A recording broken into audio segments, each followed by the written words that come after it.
Jake, could you put into context in words what would mean winning a URC title as compared to a Super Rugby Championship? Yeah. How would it compare? Yeah, I would say it would be exactly the same, because I think in South Africa, winning is part of what every franchise wants to do. And I'm not talking from a standard point of view. I mean, people have had this debate about is Southern Hemisphere and Super Rugby anything like, URC rugby. I just think the achievement of winning something when you've spent as many weeks as any team has in preparing for a game like this becomes as important as any other competition. You'd know, Jerry, I mean, the Super Rugby is much shorter.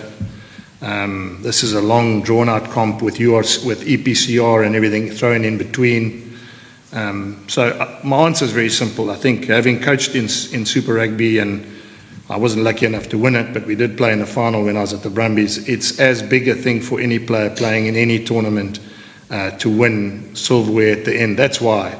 I mean, you guys have read it the whole week about Leinster saying it's serious, and because everyone wants to win some sort of silverware. And it seems that the rugby public is bought into it as well. Yes. Very much so. I mean, it's quite almost surprised us that South African rugby fans seem to be buying into URC almost more than ours. Yeah. Well, let me say this, Jerry, that one of the things which is interesting, and I've been around a long, long time, is they didn't buy into Super Rugby when we joined it either. They didn't understand it. They didn't know who the guys from Waikato were, and they didn't know the guys from Otago. And then as time went on, they got a better feel for how Super Rugby worked. And URC, I mean, I would be honest and say, they're still not sure about how it all fits in, because then we play Saracens, and then they say, is it a URC game? And then they say, now you're playing Northampton, is that a... But I think over time they've now realised that it's actually a phenomenal tournament, and you're seeing the best players in the world. I mean, it's no different to what happened when Super Rugby started to take off. They realised you can see Christian Cullen playing for the Hurricanes, and you can see Jonah Lomu playing for Auckland.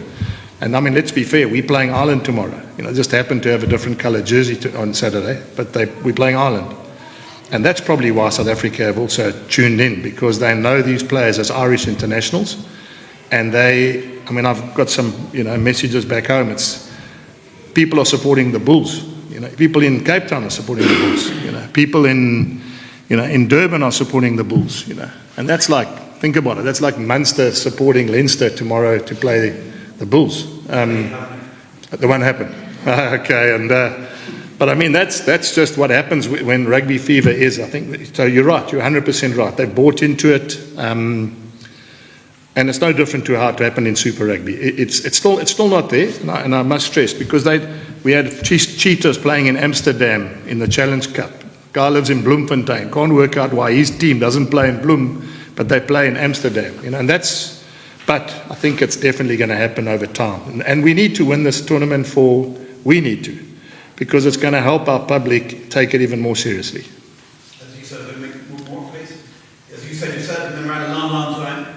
What's the key to your longevity? What's the key? To your longevity, to being around a long time. Yeah. I just enjoy it, to be honest. I just enjoy it. I think the day I don't enjoy it anymore, I was a schoolmaster for a long time, coached, still enjoy it, still enjoy the thrill. Yeah, so that's probably how I've managed to get up every morning and go to work. I think the day I don't enjoy it, then I'll probably give it up. But at this point in time, the longevity... And also it's different, it's changing, ironic, the world's changing. If I look at players now, 26-year-old guys didn't captain senior rugby teams when I started coaching. 26-year-old guys were still playing in the juniors or playing club rugby, Coaching's changed. I mean, when I started coaching, you come as a coach, you have a bag of balls and a whistle, and you know everything.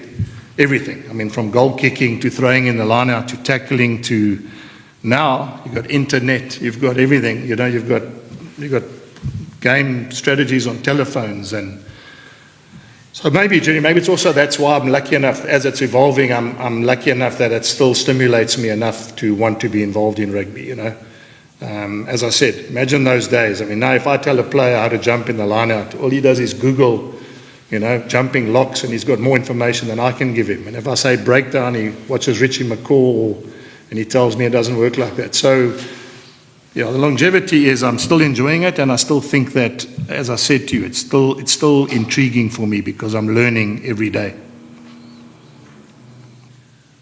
Jake, there are a lot of people among the 40,000 people tomorrow who are not dyed-in-the-wool rugby fans. They will also be there for the occasion. A lot of focus will be on certain youngster players who they've seen ahead as well. Could you just tell us a little bit? You were out half on about Goose and Yes. You've got 2 more goals and he's not very good. Could you just tell us how good he is or what he does to you?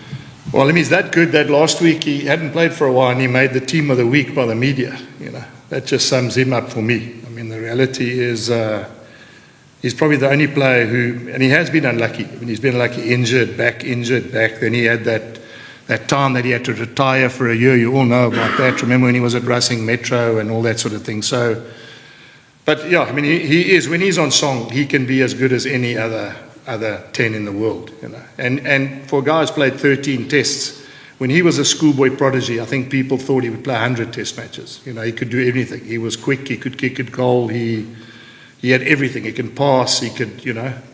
And what's probably put him back is he hasn't played enough rugby in the last, 5, 6, 7 years. I'm talking about in the prime of his career, because he's probably about 30, 31 now. 32. That's 32, okay, 32.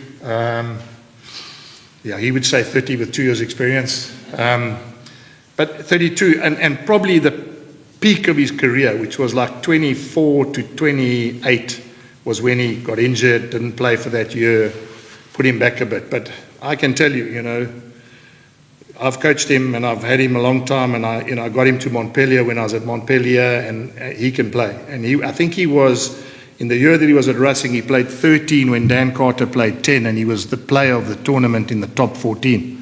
Now, there are not many guys who play 10 that can win top player of the top 14 as an outside back in that league, when you consider how many Fijians and outside backs play 13 in that French league. So, yeah, he's really talented. And to be fair, I know that he only had a few, when I say he didn't have a full game on the weekend. If he plays the full game this weekend, we will be there at the end. Thank you very much. Thank you. Jake, we've seen how important the kicking game, obviously Leinster last week were fantastic against Glasgow with the kicking game, that wasn't the game, but also Northampton were able to trouble them in the air. Just want to ask you how important the kicking game will be at the weekend, especially if the interesting thing with you guys, I'm not telling you something you don't know, the two teams that kick the most are Leinster 1 and Bulls 2.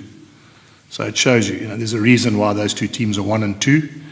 There's a reason why, that strategy works, and there's a reason why we have guys like Kane and Moody that can do it well, and the reasons you guys have James Lowe that does it well. I'm just using 2 names. I mean, Hugo Keenan and all those other players that play for Leinster can do it as well. So how important it will be, that will be very important. It's about, who manages that the best, and the other parts of the game, as you would know, that are all important, but there's no doubt that if you look at the season, and you look at the performance of both these teams, that the team that manages that part of the game is the one that's going to be victorious tomorrow.